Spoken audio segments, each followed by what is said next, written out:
এবার আমার চাল কুমড়োর দই পোস্ত রেডি। দেখতে তো খুব ভালো লাগছে, খেতেও ভালো লাগবে। আপনারাও বাড়িতে ট্রাই করুন, দেখবেন খুব ভালো লাগবে খেতে। নমস্কার দর্শক বন্ধুরা, আমি দুর্গা ইজি কুকিং থেকে বলছি। অনেক দিন পরে আমার রান্নাঘরে এলাম। আজকে আমি করব চাল কুমড়ার দই পোস্ত। দেখুন কি কি লাগছে। লাগছে গোটা এলাচ, দারচিনি, শুকনো লঙ্কা, গোটা তেজপাতা, পেঁয়াজ কুচি। তার সঙ্গে লাগছে আদা বাটা, পোস্ত বাটা, দুধ ফাটানো দই, হলুদ, লঙ্কা গুঁড়ো। কড়া গরম হয়ে গেছে, এবারে তেলটা দিলাম।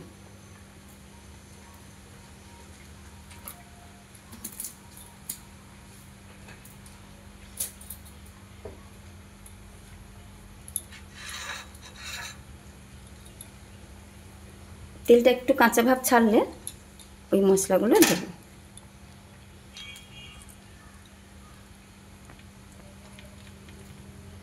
দারচিনি আর গোটা এলাচটা দিয়ে দিলাম, গরম হয়ে গেছে।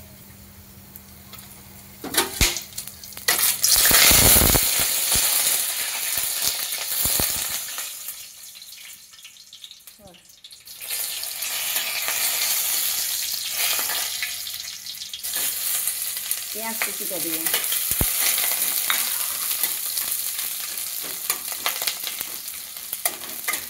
একটু বাদামি হলে ওই দই ফিটানোটা দেবো। একটু বাদামি হোক।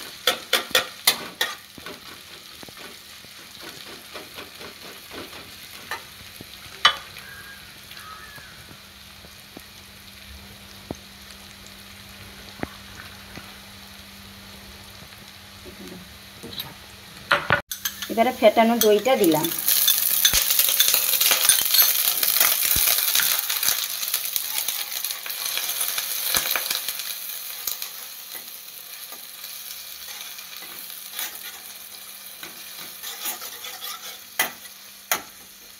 হলুদ লঙ্কাটা একটু জলে গুলিয়ে নিলাম। আমি কিন্তু বাড়ির গোটা হলুদ গুঁড়ো করেছি।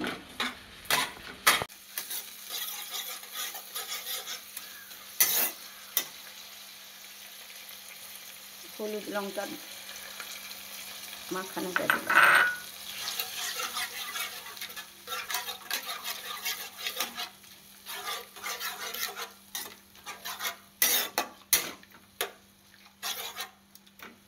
ওটার জল মরুক, কাঁচা ভাবটা। এবারে আদাটা দিলাম। একটু আদার কাঁচা ভাবটা মরলে পোস্তটা দেব। এতে যেহেতু দইটা পড়ছে না, টমেটো দিলাম না। টমেটো না দিলে চলবে।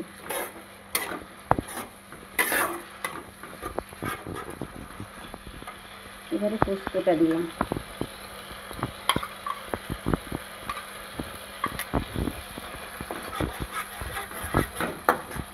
পরিমাণ মতো না নুন দিয়ে দিলাম ওই সবজি।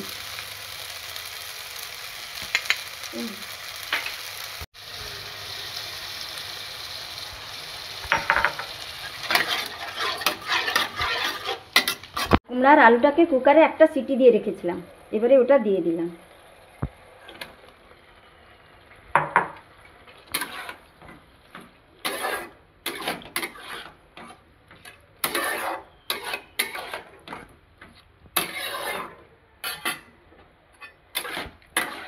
দু থেকে 3 মিনিট কষাবো।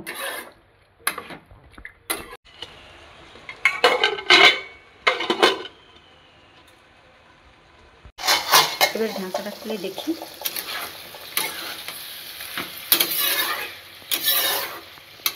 ওর গায়ের জলটা মরে গেছে। এবারে জল দেবে, পরিমাণ মতো জল দেবে।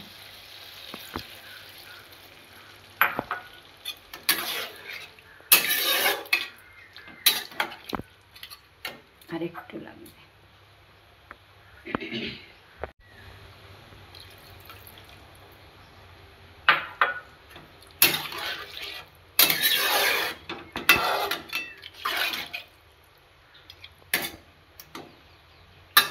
স্বাদ মতো একটু চিনি দিব।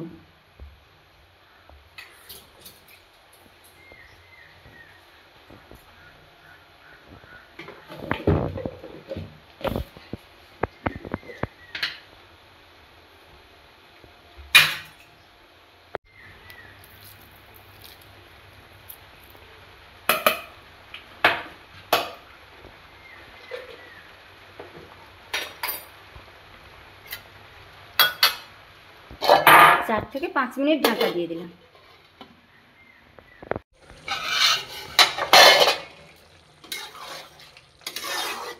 সুন্দর একটা মাখো মাখো হয়ে গেছে। এবার গ্যাস অফ করলাম।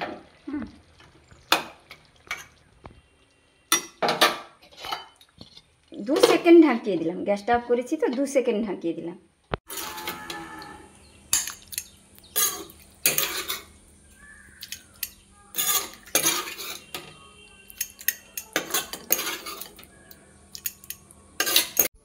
এবার আমার চাল কুমড়োর দই পোস্ত রেডি। দেখতে তো খুব ভালো লাগছে, খেতেও ভালো লাগবে। আপনারাও বাড়িতে ট্রাই করুন, দেখবেন খুব ভালো লাগবে খেতে।